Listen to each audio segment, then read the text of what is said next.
Сайн байцгаана уу үзэгчдээ, багш нараа, эцэг эхчүүдээ, багшийн мэргэжил дэвшлэлийн институтээс арга зүйчийн цаг подкастыг та бүхэнд цувралаар хүргэж байгаа.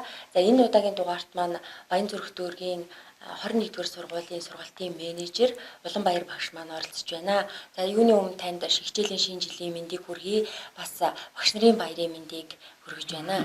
За баярлалаа. Ингээд эрхэм сонсогчтой болно. Танд мөн одоо Монголын багш нарын баярын мэндийг хүргье. За баярлалаа. Хоёулаа ярилцлага бол таны бас ямар мэрэгжилтэй багш шүү. Тэгээ хаана ажиллаж исэн бэ гэдгээс ярилцлага эхлэе гэж бодож байна. За би Монгол хэл уран зохиолын багш мэрэгжилтэй. За өмнө Завхан аймгийн Тэс суманд Монгол хэл уран зохиолын багшаар 19 жил ажилласан. За дараа нь Завхан аймгийн Боловсрол соёл урлагийн газар одоо монгол хэлний боловсролыг хариуцсан мэрэгчлэтнэр 3 жил хэрээний ажиллаад одоо нийслэлийн Ерөнхий боловсролын 21-р сургуулийн сургалтын менежерээр 5 дахь жилдээ ажиллаж байна. 2020 онд зөвлөх багш зэрэг авсан байгаа. Тэгээд одоо сургалтын менежерийг 21-р сургуульд хийж байна. Таны арга зүй туршлага ямар байна вэ? Бусад багш нарт та одоо юу зөвлөмөр байна? Та яг ямар арга зүй туршлагаар одоо ажлаа явуулж байна вэ?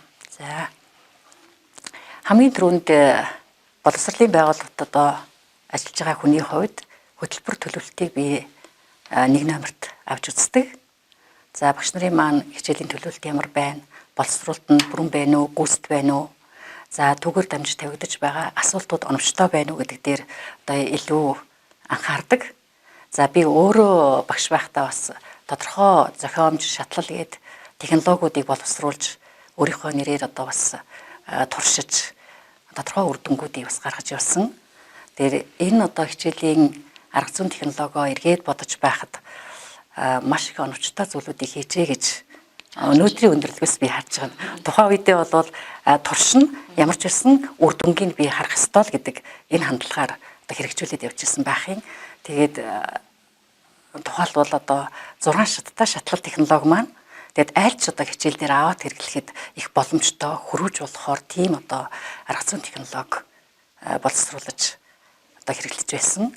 Яг тухайлбал та ойлгомжтой байдлаар тайлбарлаач манай үзэгчдэд бас багш нарт бас яг ямар арга зүй туршлага юм болоо гэдэг тийм өнцөг нь илүү их сонирн байгаа л гэж би бодож байна. За хичээл сургалтын үйл ажиллагаа бол нийгмэл үйл ажиллагаа. Нэг талаас багшийн нөгөө талаас сурагч эцэгхийн яалтчгүй нэгдмэл үйл ажиллагаа. Тэгэхээр хаана хэрэгцээ байна тэн дээрээс сэтэл үсч идэг. Тэгэхээр сэдлийн шат одоо технологийн маань хамгийн анхны шат бол сэдлийн шатанд багш ямар асуултыг төлөвлөх үү? Юуг боловсруулах ёстой юм, тийм ээ? За дараач нь чиглүүлгийн шат байна. За чиглүүлгийн шатн дээр энэ хүүхдийг би хааш нь авч явах вүлээ? Юунд хүргэх вүлээ? Миний тавьж байгаа асуулт миний одоо явж байгаа одоо энэ үйл ажиллагааны шийдэл нь юу вэ гэдгийг багш нар тооцож явах ёстой. За дараач нь одоо баримт толгойн дүн шинжилгээ хийдэг шат. За энэ бол сурагчийг одоо өөрийн удирдлагатай сургахад одоо голчлон одоо зориулсан байдаг. За санаагаа нэгтгэн зохиомжлох. Одоо өөрийн болгоо буугаад авсан тэр жижиг деталь санаануудыг яаж зохиомжлох вэ гэдэг. За тэгээд дуугүй дотоод ирээний шат хамгийн сүүлийнх нь болох тэр сэтгцийн хувийн хураангүй хэлбэрлүү сурагчдыг яг онлын хувьд нь яаж элементарчлаж буулгаж чадчихвэ гэдэг.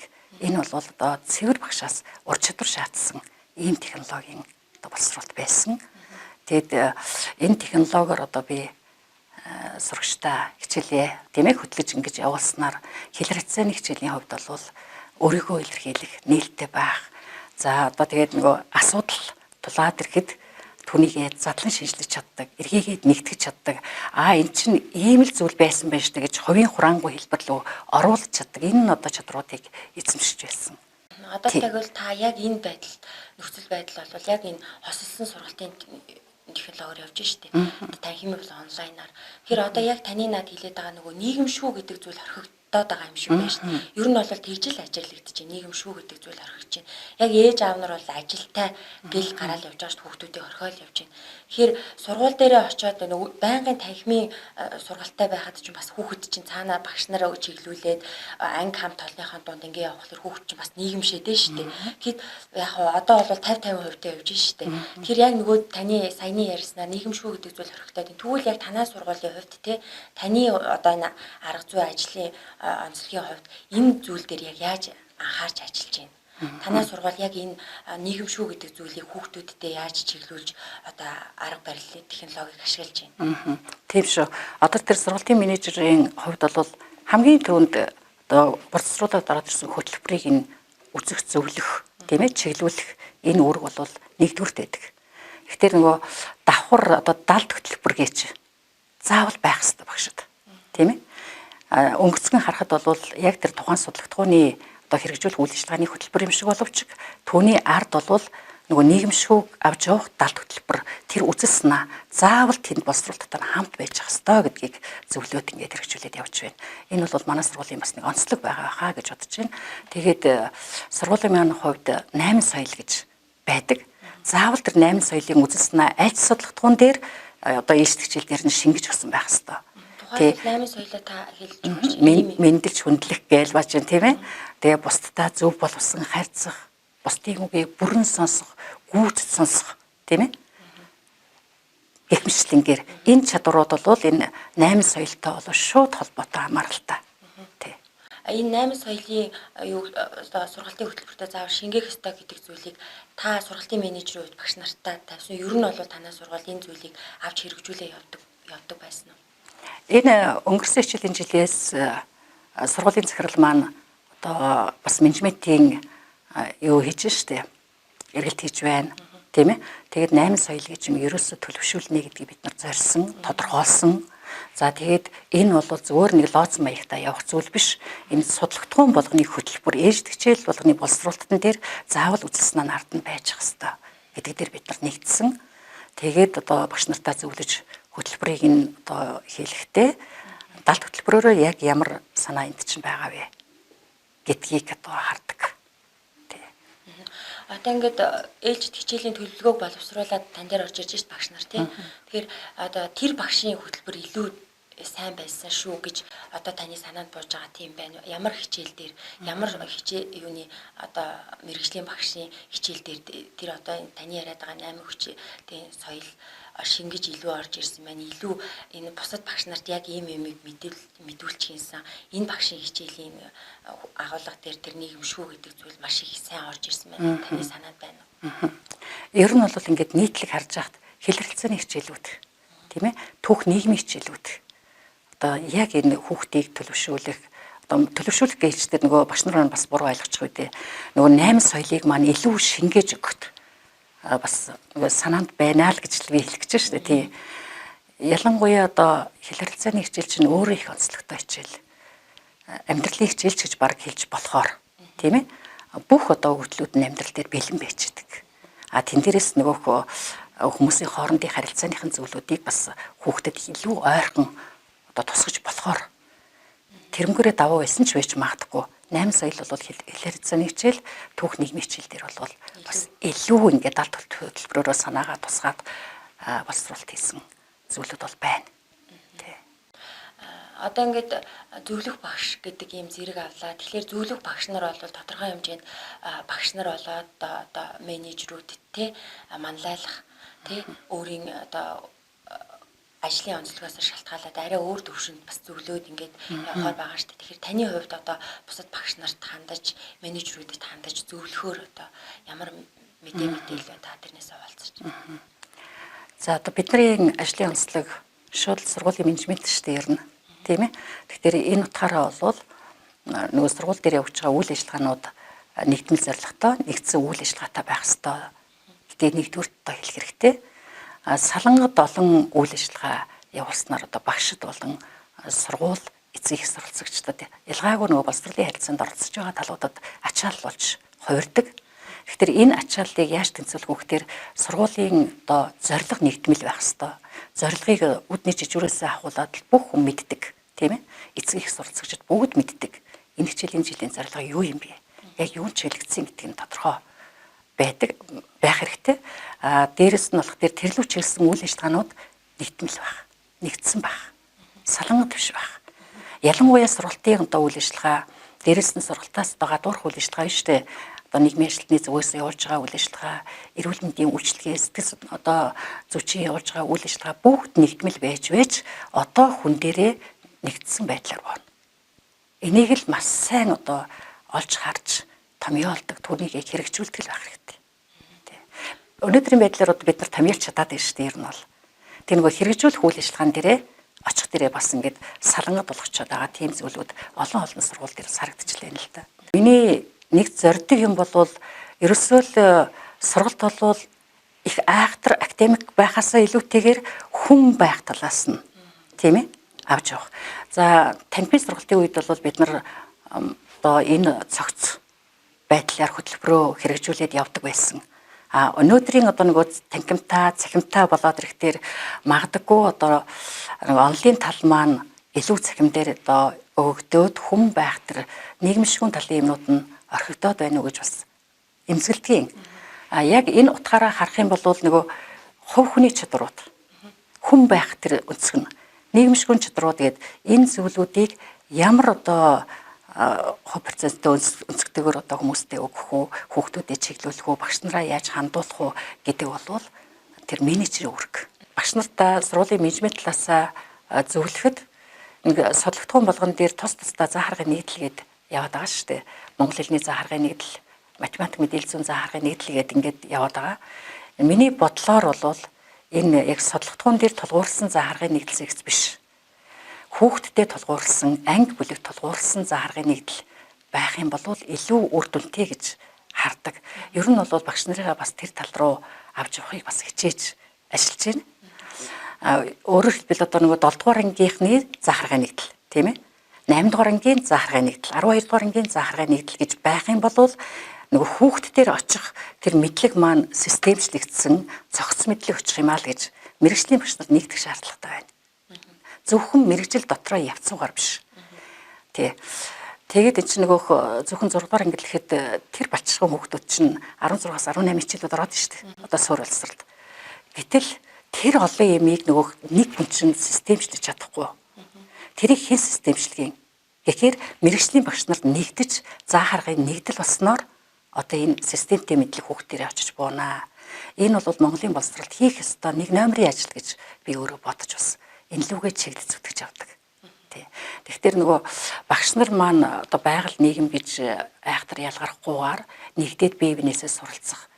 Ялангуяа одоо нөгөө багш талаасаа харах юм бол ажлын байран дээрх тасралтгүй хөгжлийн ч гэсэн бас хангаж болохоор хүүхд талаасаа харах юм бол системтэй мэдлэг цогцож одоо очиж буунаа л гэж ингэж одоо зорддог байгаа. Тэгэд яг энэ чиглэлээр бас хөтөлбөр боловсруулад туршиж үзсэн үр дүн бол гарах юм байлээ. Одоо жишээлбэл Монгол хэлний хичээлийг физикийн хичээлтэй, түүхийн хичээлтэй, газар зүйн хичээлтэй холбож болж байна. Одоо баримт эсээ авлаа гэж бодоход газар зүйн юм уу түүхийн баримт авч болж штэ тийм ээ. За тэгээ физикийн хичээл гэхэд одоо жишээлбэл загварт найруулга дээр ажлын төлөвлөгөөг ороод ирлээ гэж бодоход ажил гэдэг чинь 7 дугаар ангид үзчихээд байгаа байхгүй юу? Юуг ажил гэдэг юм бэ гэхээр нэг цагт гүйцэтгэж чадлын хэмжээг л ажилладаг. Тэгвэл нэгж цаг гэж байгаа юм чинь ажлын төлөвлөгөө чинь цаг хугацаа байх нэ дээ. Чадал гэж байгаа юм чинь чадах зүйлээ бичих нэ дээ гэдэг ч юм уу. Ингээд хүүхдэд байгаа нөгөө өмнөх төсөөлөл үеийн баримжаа юу байгаа юм? Өмнө судалсан одоо мэдлэг нь юу байгаа юм бэ? Тэрүүн дээр мэрэгжлийн багш нар тал талаасаа нэгдэж өгөх юм бол нэлээд одоо системчлэгдсэн тэм зэгцтэй мэдлэг хүүхдэрээ очноо л гэж харж байгаа. За химийн хичээл, физикийн хичээлийг бол салангад одоо аваад л химийн заа харгын нэгдэл, физикийн заа харгын нэгдэл гэдээ яваад шүү дээ. Тэгвэл эн чинь нэг л зүйлийн хоёр тал. Физик шинжнэн дээр юм байсан, хим шинжнэн дээр юм байсан гэд одоо мэрэгжлийн багш нар нэгдсэн нэг тийм боловсролттой, нэгдсэн даалгавартай байх юм бол энэ хүүхд дээр бол нэлээд одоо боловсронгуй болсон, цэгцлэгдсэн одоо мэдлэг болж байна л гэж харж байгаа. Тэгэхээр цаашдаа бол энэ судлагдсан суурилсан заа харгын нэгдэл секцээсээ илүүтэйгээр анги бүлэгт нь магадгүй суурийн түвшинд, бүрэн дундын түвшинд, багвалсралын түвшинд гэсэн заа харгын нэгдэл секц байх нь зохимжтой л гэж багш нь тэрийг л зорж явна. Одоо сургууль болоод менежер, захирлууд бүгдээрээ нэг зорилготойгоор бас хүүхдүүдийг хөгжүүлэхэд ирээдүйгээ бэлтгэхийн төлөө бас нэг зорилготой байж чадаад ингээд ажиллаж байна гэж би харж байна л да.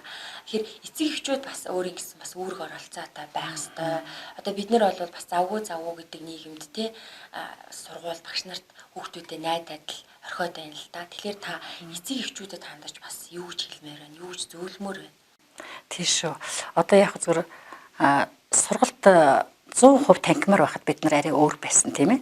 арай өөр байсан. Одоо ингээд 50-50 харьцаатай болоод ирэхээр эцэгхийн үүрэг оролцоо яалтчгүй одоо хэрэгцээтэй. Тийм нэн тэргүүний шаардлагатай болж эхэлж байна.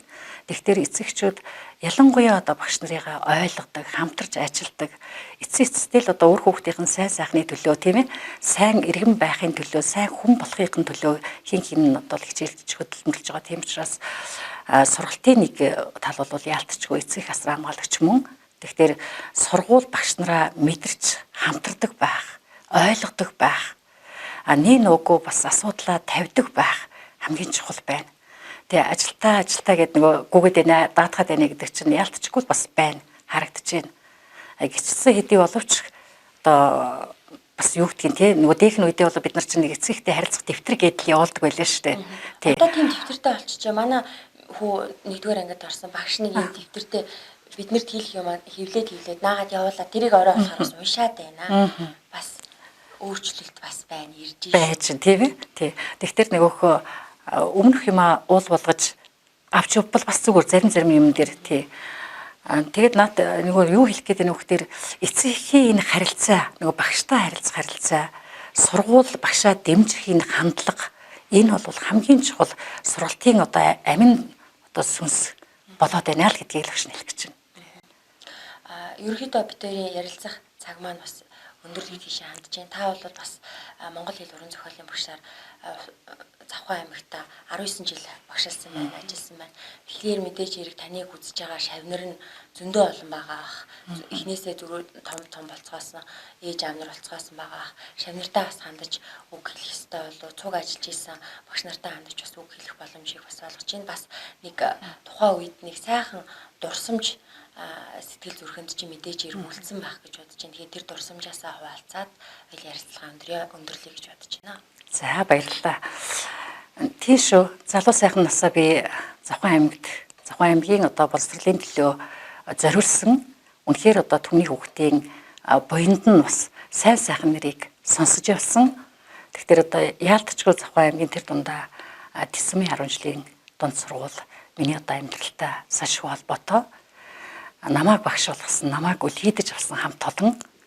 За тэр дундаа би одоо Монгол Улсын гавьяа багш Бадмын инх хоёрыг дурсахгүй байхын аргагүй Монгол хэл уран зохиолын багш одоо Жигдэн багшигаа бас дуртахгүй байхын аргагүй гихмичлэнгээр маш олон багшийг би одоо хүчинд нь гэх юм уу та тий өнөөдөр багш болоод ингээд бас сайн сайхан хөдөлмөрөөр төртөө үнэлүүлээд явж байна.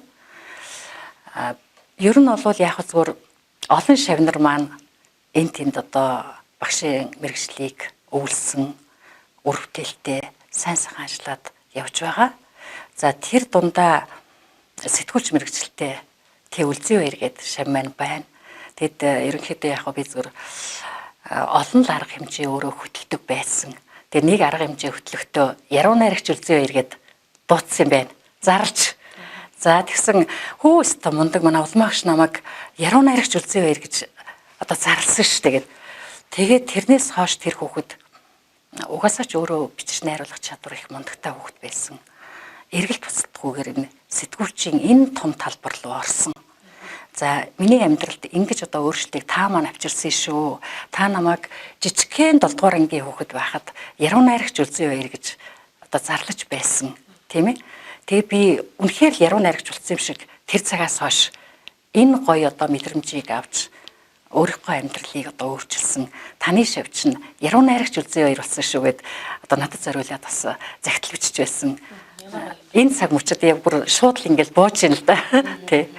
Тэгэхээр нөгөө нэг багш хүний үг гэдэг бол эцэг эхчүүд нөгөө хүүхдүүдэд урамшуулахаас илүүтэйгээр багш бол хүүхдүүдийн нар илүү том нар байдгийг болоо гэж хардаг тий. Багш л тэгж хэлсэн гэж хүүхдүүд дэгдэг штэ. Ингэж хий гэд тэгэхээр үгүй манай багш ингэж хийсэн гэд. Тэгэхээр багш гэдэг хүний үг бол ямар их хүн дурам зориг, ямар их ирээдүйд баг магадгүй өөрчлөлтийг авчирхаар үг байдгүй гэдгийг таны шав харуулсан байна гэж би дотроо бодоод сууж ийла. Тэгэхээр үнэхээр сайхан дурсамжийг хуваалцлаа. Танд баярлалаа. Тэгээ бас цаашдынхаа ажил үйлсэд нь өндөр амжилтыг хүсье. За магадгүй бас миний асуугаагүй асуулт байсан болвол бас эцэгчүүдэд багш нарт хандаж хэлэх үг байвал тэрийг хэлээд хоёлаа ярилцлага өндөрлөе гэж бодож байна. Ер нь бол бас нэг юм үг байдаг шүү дээ. нөгөө багш таны алган дээрээс эх орны маргаашийн нар манддгаа гэж тийм ээ. Тэ яалтчгүй үнэн. Тэгэхээр бид бол та хэллээ шүү дээ багш хүн бол нар юм а гэж. Тэгэхээр эх орны ирээдүг энэ одоо үр хойчийг гэрэлтүүлж гэгээтэй зам руу хөтлөж байдаг хөтөж бол яалтчгүй багш та тий муу юм а. Тэгээ тийм учраас одоо багш нар маань их л ачаал дундууг л ажиллаж байна. Тэгтээ ачаалтаа байлаа гэд бид нар боловсролын сайн сайхны төлөө л бүгд чиглэгдсэн байгаа шүү дээ. Ер нь бол тий. Тэгэхээр миний зүгээр яг уу дотроо бодож явдаг нэг зүйл бол энэ сургалтын үйл ажиллагааны тулгын 3 чулууч нь сурагч, багш, эцэг 3 юм шүү. Тий. Тэгээд сэтгэлд гал байхад хизээ нэгэн цагт тулганд бас бадмалтгаа гэж энэ сайхан үгээр өндөрлөе. Тэгээд сайхан ярилцлагад урьж оролцуулсан одоо танд болон танаа байгууллагын хамт олонд ажлын амжилт, амьдралын гэгээн сайхан бүхнийг хүсээрөөё. Багшийн мэргэжил дэвшлүүлэх институтээс үзэгчд өмнөдөө багш нартай зориулж хүргэдэг арга зүйчийн цаг подкастын маань энэ удаагийн дугаар энэ төрөйд өндөрлж байна. За энэ удаагийн дугаарт маань Баянзүрх дүүргийн 21-р сургуулийн сургалтын менежер Улан Баяр багш маань оролцлоо. Дараагийн дугаараар дахин уулзлаа. Түр баяртай.